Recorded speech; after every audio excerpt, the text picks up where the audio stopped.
Welcome to Pods with Posh and Pool, a podcast designed to inspire and challenge listeners through story, experience and insight. To face adversity, learn from suffering and discover how to embrace life with a heart filled with love and gratitude.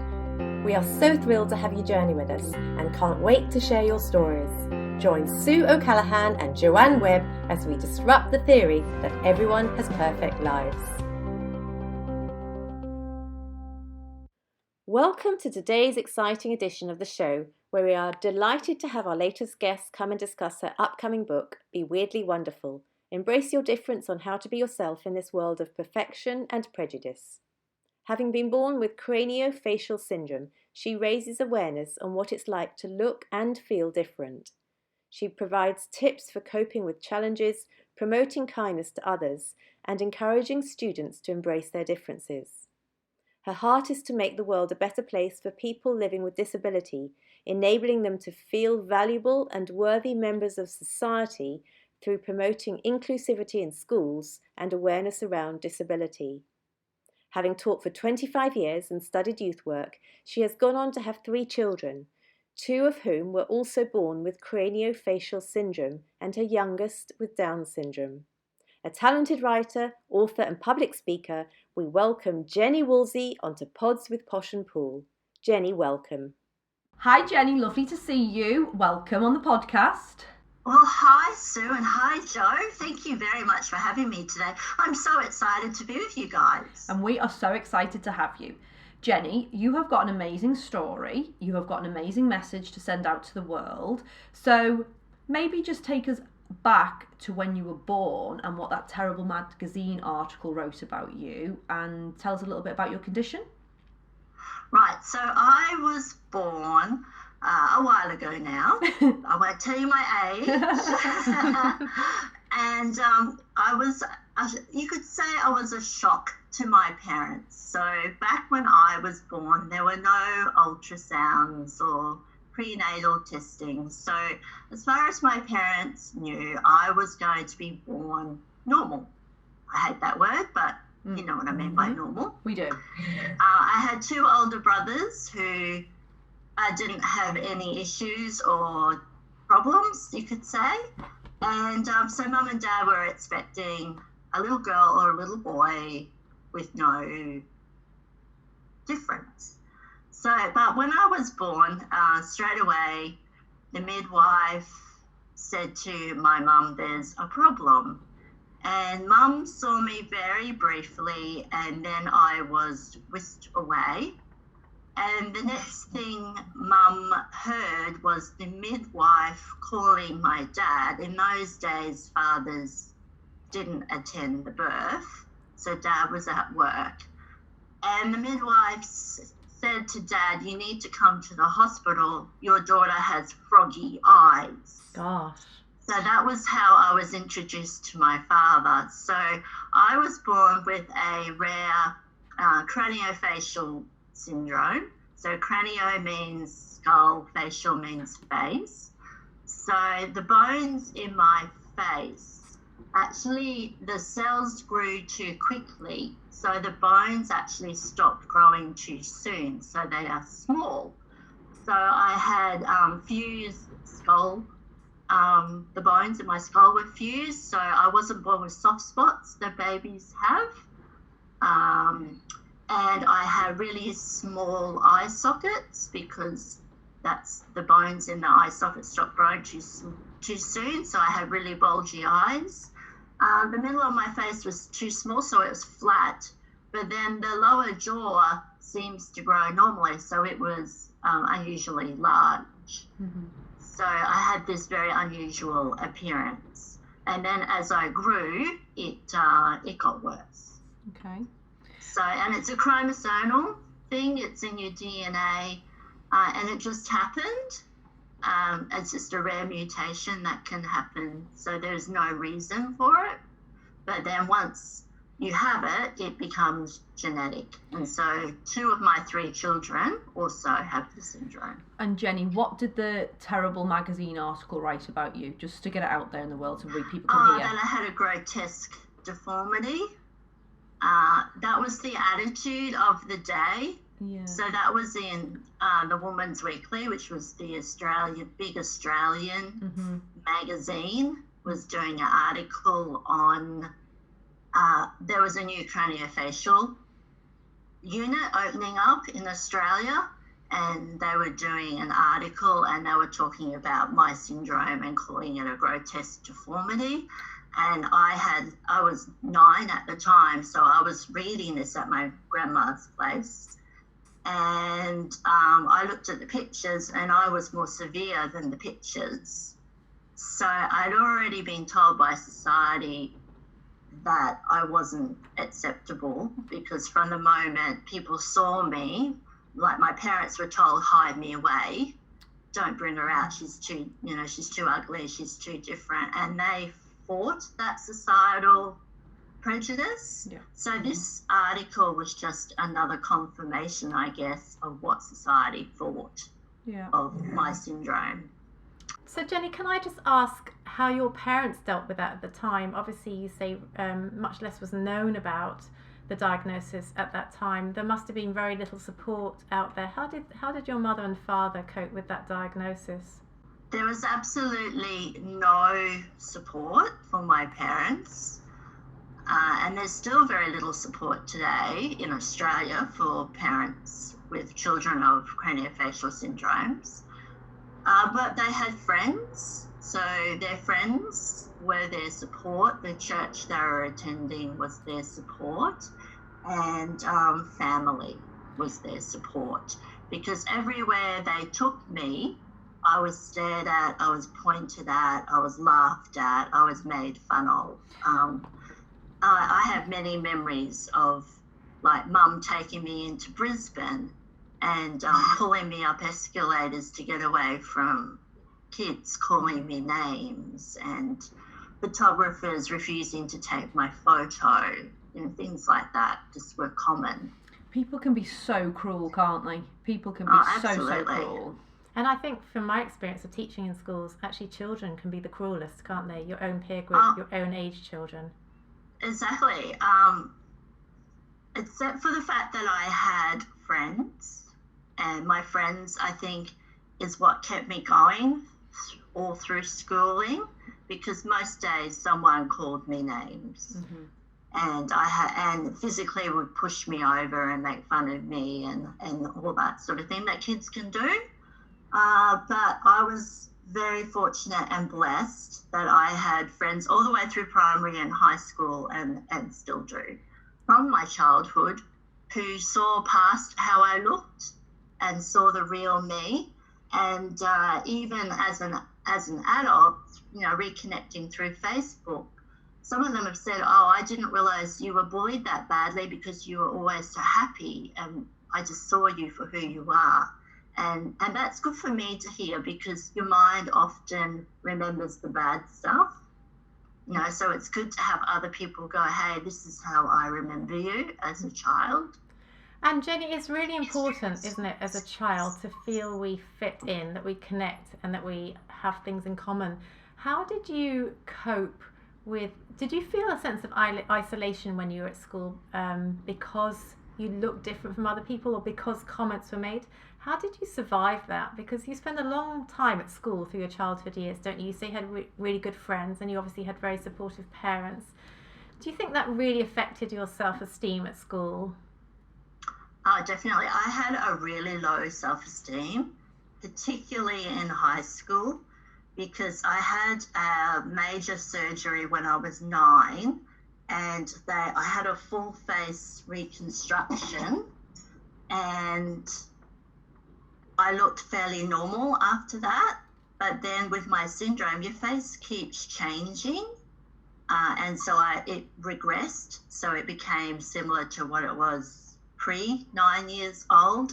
And of course that was going through the high school years, and even though we didn't have social media or all that sort of thing, it was still really difficult. I didn't feel people understood who I was, because they took me for how I looked, and I became a perfectionist to try and prove my worth.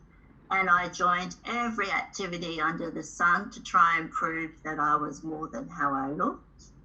And I tried to get, all A's, that sort of thing, to prove that I was intelligent, because people thought, oh, she has a facial syndrome, she mustn't be intelligent. So that was another thing I battled, and there were lots of trying to prove myself. And I actually collected clowns, because back then clowns weren't evil like they are today with itching, all that sort of thing.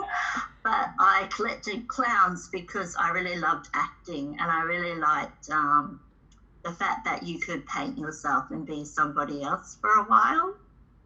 And that's what I really got into the drama and just getting out of my world for a while. It's such a superficial world, isn't it, that we live in? And, absolutely. You were obviously born with a different face than other people, but still people who, I know you used the word normal before, we don't like that word, but people who haven't got the facial, disfigurements or whatever, people still feel like that about themselves as well, don't they? We judge people on face value. We go about judging everyone and whether they fit into certain realms and certain things. We need to try and get away from that, don't we? And spread kindness and accept people in, rather than just doing this whole face value thing. It's so skin deep. Oh, absolutely. And, Hollywood doesn't help. And the way magazines that Photoshop models, all that sort of thing just makes it worse. Yeah, it's very easy to fall into that comparison game, isn't it? When you see all that perfection out there. But that's not really what true life's about either, though, is it? It's so much more enriched when you're around different people with different qualities. Jenny, absolutely. Jenny, can I ask you? You say that you've gone on and had 3 gorgeous children, 2 of whom have been diagnosed with the same condition. Do you feel as though your parenting of those children is really influenced by your own childhood? And do you feel as though they're in a better position now because there's more information out there, or you have an understanding of what they're going through at school? How do you think it is for them compared to what you went through? Yes,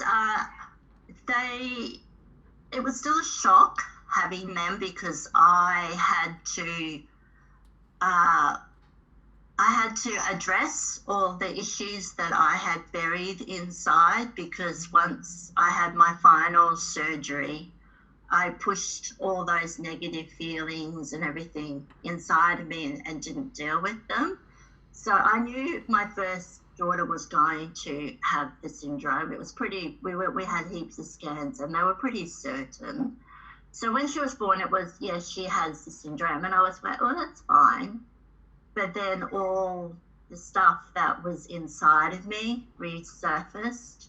So I actually had to deal with it, which was probably a good thing, but it was also a hard thing to do.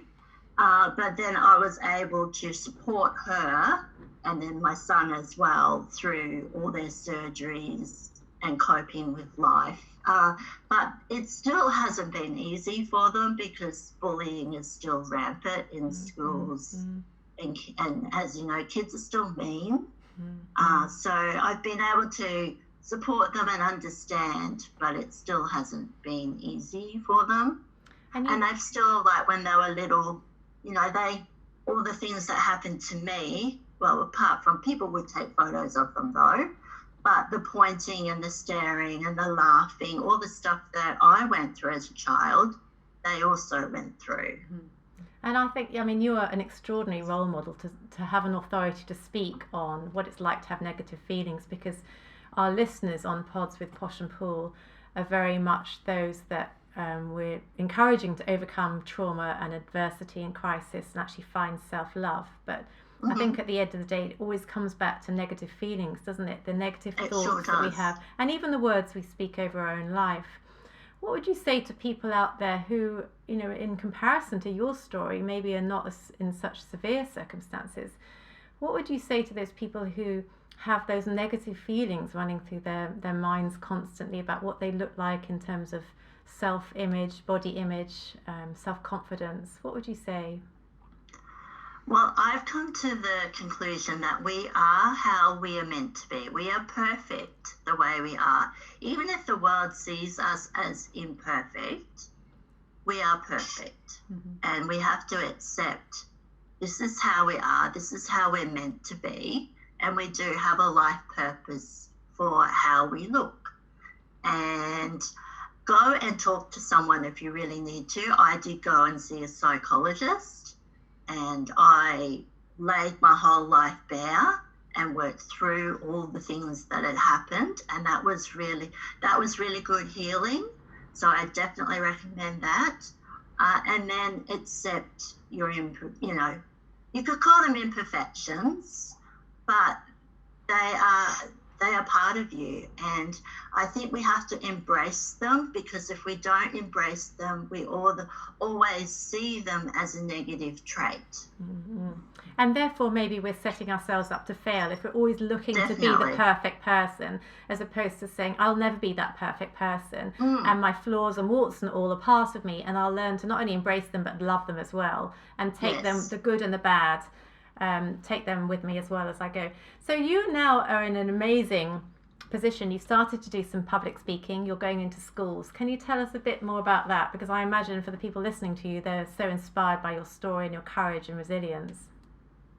Yes, so this is my new life journey. So I was a primary teacher for 25 years, and my children were going through lots of surgeries, and I basically burnt out. So I had major anxiety and depression, and was told by my doctor I needed to leave teaching because I really needed to heal, and needed to concentrate on being mum at the time. So it was like, well, what do I do now? Because that was my identity. I was a teacher. Mm-hmm.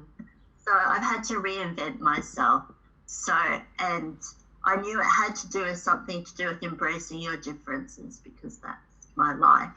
So I started writing. I've always loved writing since I was a child. I have memories of being in grade 3 and in lunchtimes writing stories. So, and in high school, it was like, do I become a journalist or a teacher?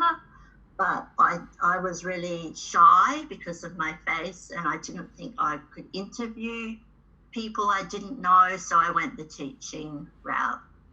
So I thought, well, I want to get back into my writing. So that's when I started writing children's novels, where the characters have something different about them to help children.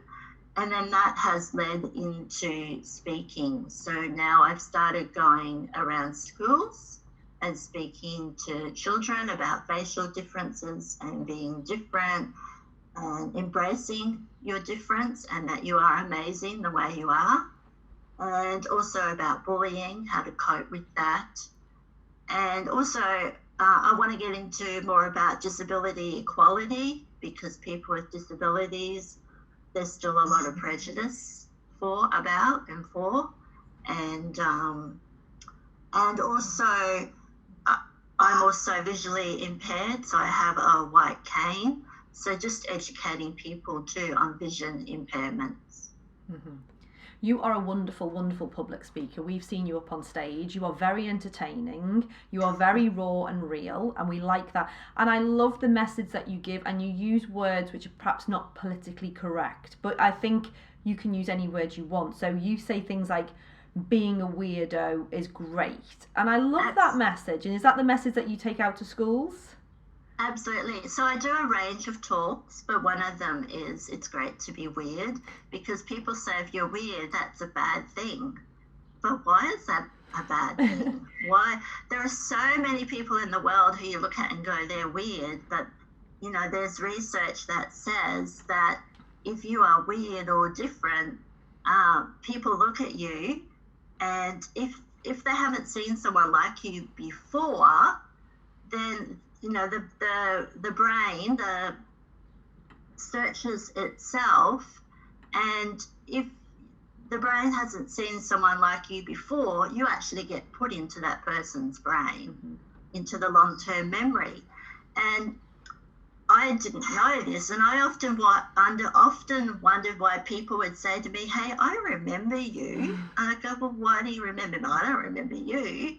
But it's because of what happens with our brains and the dopamine that's released. Mm-hmm. So I'm in lots of people's brains, because they go, oh yeah, she's the one with curly hair, who has the pink cane, you know? Yeah. And people from my childhood who I don't know and from different grades say, I was 2 years above you or I was 2 years below you and I remember you. So it was because I had a different face.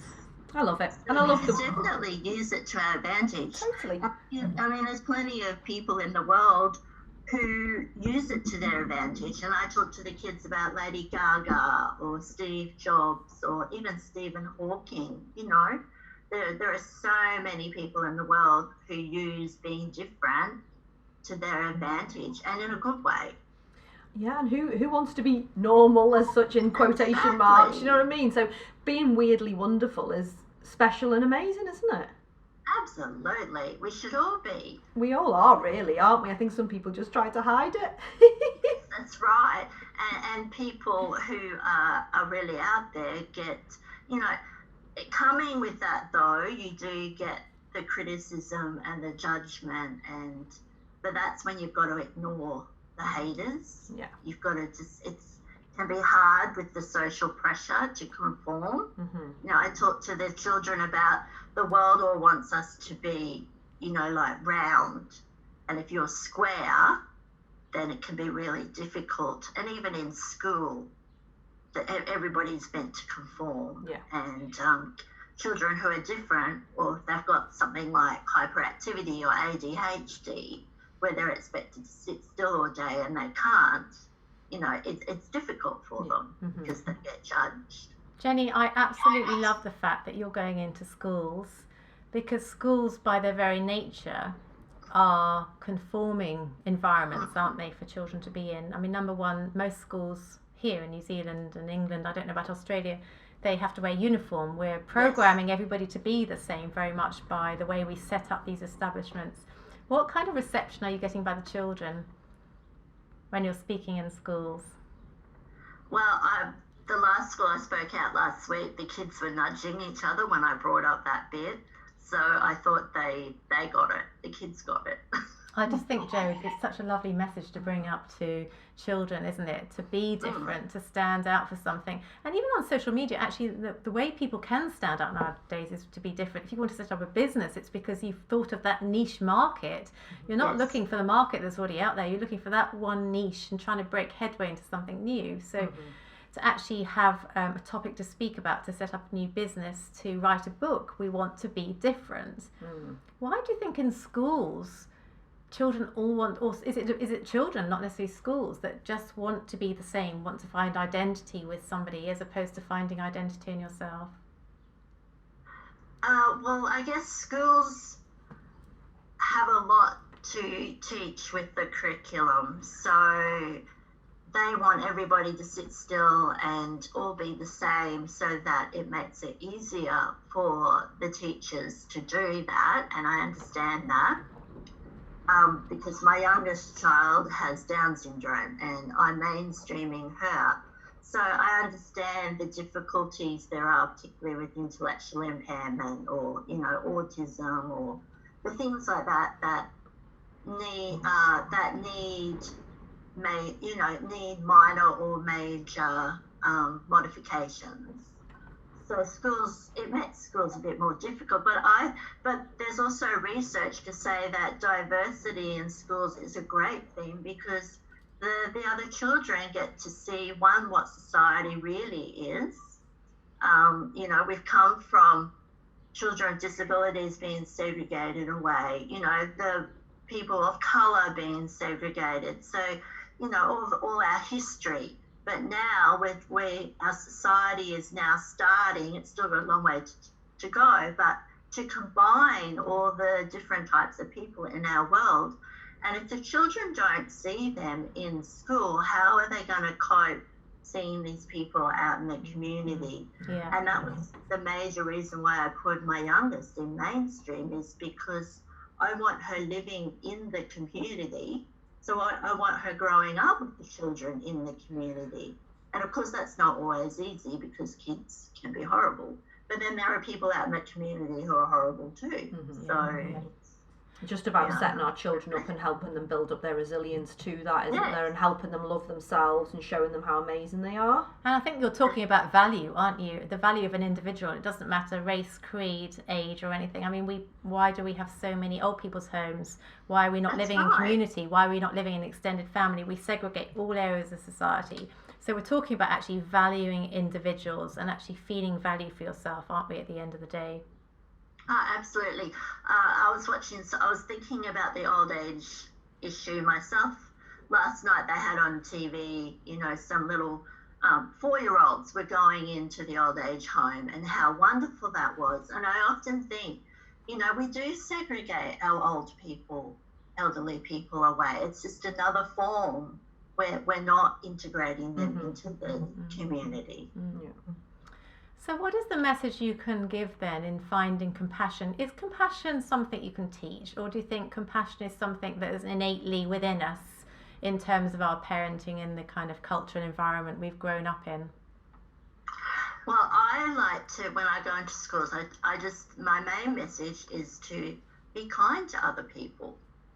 So if you can, help them, say hi, even if they can't speak back. If they've got a severe disability and they can't communicate, you can still say hi and be nice. And I think if we start with that, then the compassion for other people will come, because the world today is so self-absorbed. It's all me, me, me, me. And so if we start reaching out and looking at the world around us, then I believe that compassion will come. Yeah. And Jenny, you are currently working on a book, aren't you? Like more of a self-help book, which will help people with all of this as well. So I believe it's called Be Weirdly Wonderful and Embrace Your Difference, on how to be yourself in this world of perfection and prejudice. Is that right? Absolutely. And so We love it. How's that going? Yes, so it's about 3/4 finished. So I have written the first draft or second draft or third draft, but I'm in the editing stage. So hopefully next year I will have that published and out in the world. And it's basically got my attitudes and mindsets that have helped me cope with all the adversities and challenges I've had in my life. Mm-hmm. And it's all about being the best version of yourself, isn't it? And how to be that. Yes, we've all got to be the best version of ourselves, definitely. Yeah. And Jenny, do you have a website, or are you on Facebook or Instagram where we can follow you? I am. You can find me at www.jennywoolsey.com. So cool. We will put that on our show notes. And how do we buy your books as well? Because are they in schools? Some of them are in schools. You can, all the major online stores have my books, my children's books. Can you just tell us what they are, Jenny? What are the children's books called? Yeah, so the first one is Ride High Pineapple. Love it. And a lot of people have read the book Wonder by R.J. Palasheo, which is about the boy with Treacher Collins.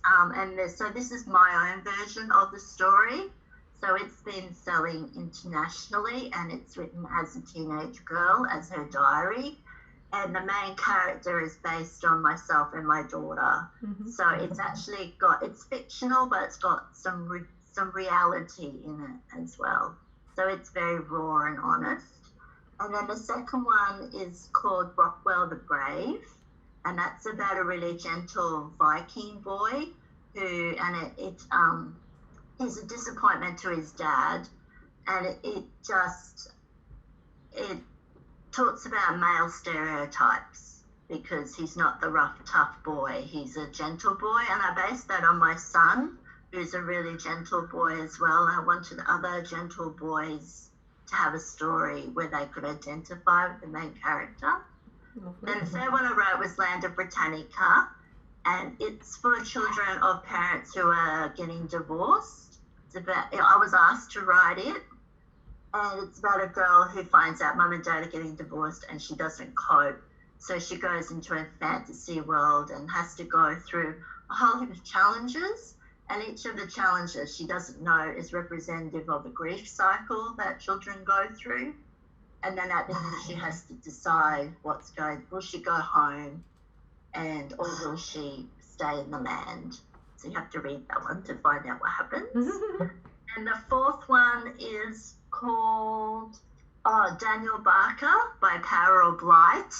And that's it's like a kid's horror book. It's a bit of fun to write, but it's about a boy who is given a magical book and he's got 99 wishes, but they have to be used for good, not evil. And he uses them for good in primary school, but when he gets to high school, there's peer pressure. And so he starts doing pranks on teachers and around the school, as kids often do. And then the mummy's curse or the blight is unleashed and he has to try and sort it out. So that's a good fun one about being different but with peer pressure. And then the last one I've just written is Amy and Phoenix, and it's about a three-legged lamb. So I love the book Charlotte's Web, where it's got the runt pig. So this one's Amy's favourite ewe on the farm has a baby and the lamb only has 3 legs and Dad wants to put the lamb down.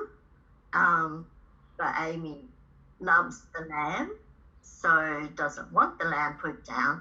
And so it's about how she stops Dad. And it's modern because she ends up putting the lamb on YouTube and it goes viral, and it's a nice story. So that's a bit of fun too. They're pretty amazing topics that you've covered, and all really, really important to kids, isn't it? Yes. So Jenny, more to come when I have time. Yeah. Jenny, congratulations. I have to say, as you're reeling off those books, I'm feeling quite ashamed. How many books have you written, Jo? Absolutely amazing. Many in my head. Really impressive. And what I love is the fact that you've turned your story around into something so remarkable, that you're public speaking, you're in schools, you've already been teaching and influencing lives, I know, because you're such an influential person, but also have written so many books, more books coming out. And you talked about being a disappointment to people. One of your books is reflecting the feelings and behind being a disappointment to a father. I just think you touch on so many different subjects that we innately feel within ourselves. Are we a disappointment? Do we look okay? I'm fat, I'm ugly, I don't like my hair, I don't like my fat, my legs are too short or too fat. We're constantly looking at ourselves, aren't we? And feeling a disappointment, not only to ourselves, but other people too. And I just love your message that actually you can think positive, you can think about other people, help other people, you can focus your life, direct your life. And one thing I'd say to listeners is think of a strategy. Where do you want to be in 5 years' time? Do you want to be like Jenny that's changing lives? Or do you want to be sitting at home feeling sorry for yourself? Because it is choice. And we've talked on many podcasts about having choice each morning. What do we focus on? Where are our thoughts? And obviously you cover that in your books. I'm so inspired by having you on here today. I know that our listeners will love hearing your story, love hearing about your courage and resilience. And I know they'll want more of it. So I'm hoping that lots of people, certainly I will implement much of your advice into my life. I don't know about publishing all those books. Jo's turn, I think. Yeah, my turn. To write a book. Is there one last message you'd like to give to our listeners who are struggling or finding themselves in a dark place, that they can't see the hope and saying, well, it's all right for you. You're obviously a very courageous person, but I don't feel it myself. What message would you put out there today? I would say just take one day at a time. Be kind to yourself as well. I mean, I also have those dark days, but, have a good sleep if you need to. Sleep always helps if your mind's not in a good place. And just stay true and be you. Oh, I love that. And you are a true inspiration, Jenny. You have been through so much in life, yet you always have a smile on your face. You have a very cheeky nature. And it's very, very infectious, and you're a dream to be around. So I'm really not surprised that people remember you. And I think they remember you for all the good reasons and none of the bad reasons. You're amazing. You're fabulous. And we love you. And thank you so much for your time today. And good luck with your public speaking career. I think you are going to be international. Jenny Woolsey, thank you so much for joining us today. It's been an absolute pleasure to have you on board. Well, thank you both for having me. It was so nice to talk to you, and I hope to talk to you again another time. Thanks so much for being with us today. For us to inspire others to live their magnificently imperfect life, please subscribe and leave us a 5-star review on iTunes or on your podcast app. You can also follow us on Instagram and Facebook at Pods with Posh and Pool. We can't wait for you to join us on our next episode. Love, light and peace.